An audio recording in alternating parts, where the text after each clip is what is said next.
Salut mes abonnés, aujourd'hui, je vais vous montrer un film de science-fiction, Mortal Engines.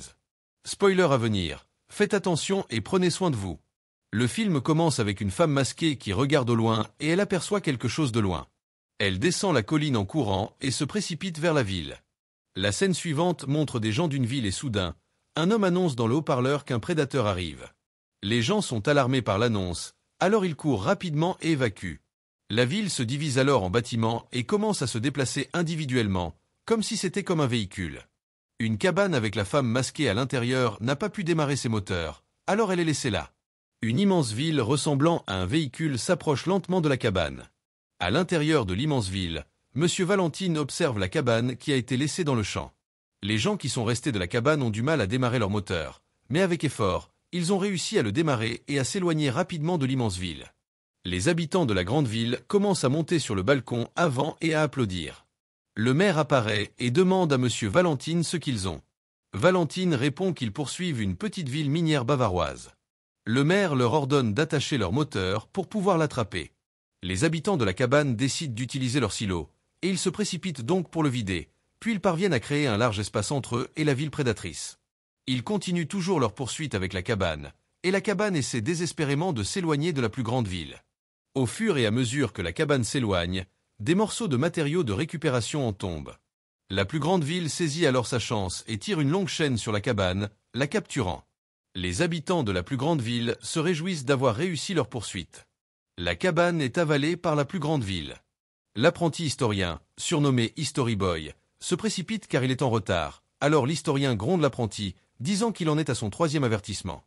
Pendant ce temps, les gens de la cabane écoutent l'annonce qui les accueille à Londres et leur rappelle également d'apporter leurs effets personnels. History Boy guide une femme de la classe élite, surnommée Lady, et il lui montre ses collections du XXIe siècle. Lady recherche spécifiquement les preuves de guerre de 60 minutes. History Boy montre ensuite à Lady un clip sur sa machine. Le clip montre une explosion d'énergie quantique sur une ville au XXIe siècle, et History Boy appelle la super arme Medusa alors que History Boy montre sa collection à Lady. Un autre apprenti historien, le rival de History Boy, jette un œil par la fenêtre.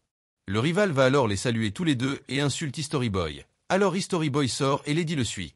Il se dirige vers la station pour aller sous terre et trouver des artefacts. History Boy se met à chercher des artefacts et il prend un grille-pain dans la poubelle. Puis Valentine arrive et félicite History Boy pour sa découverte. D'un autre côté, la femme masquée voit Valentine serrer sa fille, Lady dans ses bras. Puis un ouvrier trouve une cellule d'onduleur à fusion et la donne à Valentine. History Boy ajoute que la chose est incroyablement rare et dangereuse. Puis les gens ont commencé à se battre, alors Valentine calme rapidement les choses et gère la situation. La femme masquée s'approche de Valentine pendant qu'il fait l'annonce, et elle tente de l'assassiner. History Boy voit la femme masquée et il prévient Valentine. La femme masquée poignarde Valentine, disant que c'est pour sa mère. La femme masquée tente de le poignarder à nouveau, mais History Boy l'arrête. Les officiers arrivent, alors la femme masquée court. History Boy la poursuit et la femme masquée voit Valentine descendre de l'ascenseur. La femme masquée n'a nulle part où courir, alors elle tente de sauter, mais History Boy lui attrape la main. La femme masquée insiste pour que History Boy la lâche. Valentine se rapproche d'eux lorsque la femme masquée dit à History Boy de demander à Valentine des nouvelles d'elle et du meurtre de sa mère. Puis elle lâche la main de History Boy et elle tombe. History Boy demande à Valentine des nouvelles de la femme masquée, mais Valentine nie et il pousse soudainement History Boy de la rambarde. Lady arrive avec les officiers. Valentine ment à Lady en lui disant qu'il ne pouvait rien faire pour sauver History Boy, car lui et la femme masquée se battaient et ils sont tombés de la rambarde. Lady regarde à l'autre bout, elle voit l'apprenti ingénieur, et il se cache alors. Valentine s'excuse auprès de Lady au sujet de History Boy, et Lady pose des questions sur la femme masquée. Valentine nie la connaître, affirmant qu'il s'en est lui-même demandé la vérité. Pendant ce temps, un dirigeable part à la recherche de History Boy dans les collines. Lorsque le dirigeable part, la femme masquée se rend rapidement auprès de History Boy et inspecte ses affaires. History Boy se réveille et la femme masquée s'en va, alors History Boy se lève rapidement et la suit. La femme masquée se met en colère contre lui pour avoir ruiné son plan. Alors History Boy demande à la femme masquée de l'aider à retourner dans l'immense ville en trouvant une ville commerçante à proximité. Dans la grande ville, le maire parle à Valentine de leurs problèmes actuels et se dispute avec lui à propos de son projet tant attendu. Lady intervient après leur réunion et demande à son père comment il peut supporter le maire. Valentine répond que le maire a juste peur, ajoutant qu'il construit une ville du futur, mais que le maire est toujours coincé dans le passé. Valentine part alors. Lady essaie de l'arrêter, car il est toujours blessé par le coup de couteau de la femme masquée, mais il était têtu et va toujours travailler. D'un autre côté, la femme masquée conduit History Boy à trouver une ville commerçante. Une vieille dame parle à Valentine de la mère de la femme masquée, disant qu'elle pourrait être le problème. La vieille dame suggère à Valentine de négocier avec un tueur à gages voyou, car tous deux ont un intérêt commun avec la femme masquée. Pendant ce temps, la femme masquée offre une partie de sa nourriture à History Boy, et History Boy parle de la façon dont il a perdu ses parents. Il essaie également de lui poser des questions sur sa vie, mais elle refuse et dort. Quand elle se réveille, elle cherche History Boy, et elle l'entend crier à l'aide, alors elle se précipite rapidement vers lui. History Boy pensait d'avoir vu une ville commerçante, mais il s'avère que c'est un sud-est. Il court désespérément alors que les sud-est leur tirent dessus avec des flèches en acier. History Boy demande ce que sont les sud-est, et la femme masquée répond que ce sont des charognards qui les chassent. La femme masquée aide rapidement History Boy, mais History Boy ne peut pas le suivre. Les sud-est se rapprochent de History Boy, mais étonnamment, il tombe dans une fosse souterraine. Un homme lui demande alors s'il va bien, et il voit la femme masquée devant lui. La femme de l'homme leur offre du thé. History Boy boit et le recrache rapidement après avoir su qu'il venait des égouts. En revenant, Lady essaie de parler avec l'apprenti ingénieur de la femme masquée, et il entraîne Lady dans un coin et dit que le père de Lady ment à beaucoup de gens. Lady ne pouvait pas comprendre, et elle ajoute qu'elle veut juste savoir la vérité. Il dit ensuite à Lady que son père a poussé History Boy hors de la ville. Il ajoute également que le projet de son père est vivant et qu'il s'agit en fait d'une dissimulation de ce qu'ils construisent vraiment à l'intérieur. Pendant ce temps, History Boy se blâme pour tout ce qui se passe et s'excuse. La femme masquée raconte ensuite l'histoire de ses parents, disant qu'elle avait 8 ans lorsque sa mère est morte. Sa mère était une archéologue qui aimait déterrer le passé, et Valentin leur rendait souvent visite. Mais un jour, tout a changé lorsque la mère de la femme masquée a découvert quelque chose que Valentin voulait. Valentin a essayé de le lui prendre, mais la mère de la femme masquée a résisté, et elle a donc été tuée par Valentin. Pendant ce temps, Valentine parle au tueur voyou de la femme masquée, et il lui demande ce qu'il fera s'il la trouve. Le tueur répond qu'il la tuera parce qu'elle a rompu sa promesse, alors Valentine libère le tueur voyou. La femme masquée se réveille et History Boy essaie d'ouvrir la porte, mais elles sont verrouillées, alors ils essaient de s'échapper par le trou dans le sol, mais la femme masquée ne peut pas parce qu'elle est blessée. La femme masquée encourage History Boy à s'échapper, mais History Boy refuse de la quitter. Un instant plus tard, 3 hommes menottés entrent dans la pièce et arrivent au marché. La femme masquée est amenée sur scène et la foule en fait des enchères. Une femme nommée Fante enchérit pour la femme masquée, et elle s'approche lentement de la scène et tire sur l'hôte. Le tueur voyou arrive, alors il court rapidement et grimpe dans un véhicule pendant que Fante se bat toujours. Le tueur les poursuit, mais heureusement, Fante parvient à arriver à temps. La femme masquée grimpe dans le dirigeable de Fante. History Boy a failli être abandonné, mais la femme masquée lui lance une corde. History Boy grimpe et le tueur attrape également la corde, alors la femme masquée lui lance un couteau. Il parvient à attraper le couteau et à couper la corde avant que le tueur ne puisse l'atteindre. La femme masquée demande à Fante où elle va les emmener. Fante leur dit de s'asseoir et soigne la blessure de la femme masquée. Fante dit alors qu'après la mort de la mère de la femme masquée, elle a cherché. Fante se demandait comment une fillette de 8 ans avait survécu toute seule dans les terres lointaines. À ce moment-là, History Boy interfère dans leur conversation et demande à la femme masquée si elle a été élevée par le tueur. La femme masquée dit que le tueur lui a sauvé la vie et s'en va. Valentin revient dans l'immense ville et le rival de History Boy l'appelle. Valentin essaie de l'ignorer, mais le rival lui propose une vieille technologie, ce qui pique son intérêt. De son côté, History Boy va réconforter la femme masquée. La femme masquée continue à parler de la façon dont le tueur lui a sauvé la vie et de la promesse qu'elle deviendrait comme lui. History Boy demande alors pourquoi elle est partie.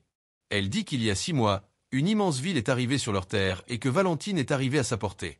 History Boy lui tient la main et essaie de la réconforter, mais elle part. De son côté, Lady conduit l'apprenti ingénieur au berceau du chat et, alors qu'ils discutent, il rencontre l'historien. L'historien ouvre la porte du berceau du chat, alors Lady et l'ingénieur entrent. L'historien les prévient et leur rappelle d'être prudents et ferme la porte. Pendant ce temps, History Boy, Fante et la femme masquée arrivent à l'Air Haven. Lorsqu'ils sortent du dirigeable, un homme les guide. De l'autre côté, Valentine et la vieille dame préparent leur plan. Le maire arrive dans la salle de contrôle et demande pourquoi ils changent de cap. Un ouvrier répond qu'ils exécutent le nouvel ordre. Pendant ce temps, le tueur les rattrape et arrive à Air Haven. Fante demande à la femme masquée où se trouve la chose qui lui a été donnée par sa mère. History Boy est également interrogé, elle demande ce qu'ils construisent à l'intérieur de l'église. History Boy se souvient soudainement de quelque chose à propos d'un onduleur à fusion, et il dessine un symbole pour aider la femme masquée à se souvenir de ce qu'ils ont pris à sa mère. History Boy dit qu'ils ont trouvé un noyau d'ordinateur, le système de contrôle d'une arme à énergie quantique. Au même moment, Valentine active avec succès la méduse. Pendant ce temps, Lady et l'ingénieur sont témoins du comportement douteux de Valentine. Le maire arrive à l'intérieur de l'église et confronte Valentine.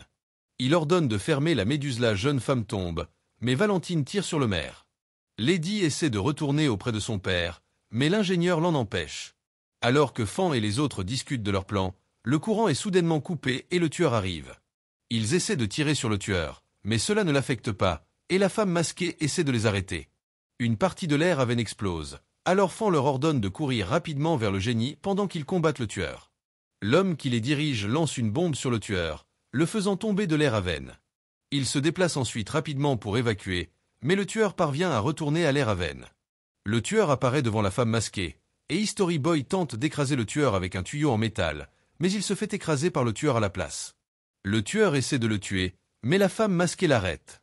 Soudain, le tueur recule tout en parlant à la femme masquée, et il lui demande si elle aime History Boy. La femme masquée se tait, alors le tueur rend un collier à la femme masquée et dit qu'il la libère de sa promesse. Juste après cela, le tueur s'effondre. Fan arrive et aide la femme masquée et History Boy à monter jusqu'au génie. Le tueur a un flashback de ses souvenirs avec la femme masquée et de certains souvenirs de sa famille passée. L'air Haven s'effondre alors au sol. Valentine diffuse dans la grande ville son plan pour mettre le cap sur Shango. History Boy se réveille alors qu'ils arrivent à Shango. Il se précipite pour aller rencontrer le gouverneur. Fan suggère de lancer la flotte, car la grande ville s'approche. History Boy essaie d'intervenir car ils tueront toutes les vies innocentes de la grande ville. Pourtant, le gouverneur lance la flotte. La grande ville s'approche lentement du mur, donc la flotte se prépare immédiatement. La femme masquée appelle History Boy, mais elle s'arrête. Le vaisseau est lancé dans les airs, tandis que Valentine prépare également le Médusa. La femme masquée ouvre son collier et découvre le moteur de secours avec le même symbole que celui que Valentine a volé à sa mère. Alors elle se précipite pour trouver History Boy et lui montre le moteur de secours. Pendant ce temps, Médusa se prépare à tirer, donc les gens à l'intérieur des murs évacuent. Valentine fait signe de tirer sur le Médusa, endommageant les murs de Shango. La femme masquée dit à Fan qu'il devrait se rendre dans la grande ville pour arrêter le Médusa. Le Médusa tire à nouveau, alors il s'arrête plus haut. La force de la méduse brise les fenêtres de l'avion et la méduse se recharge à nouveau. Un aviateur allié n'a pas pu esquiver les tirs, alors son avion s'écrase dans l'immense ville et il meurt. Un autre avion lourdement endommagé s'écrase sur leur dernière cible. Leur flotte perd lentement, à l'exception de Fan. La femme masquée sort de l'avion et se dirige vers l'église. Fan atterrit et History Boy pilote l'avion pour elle.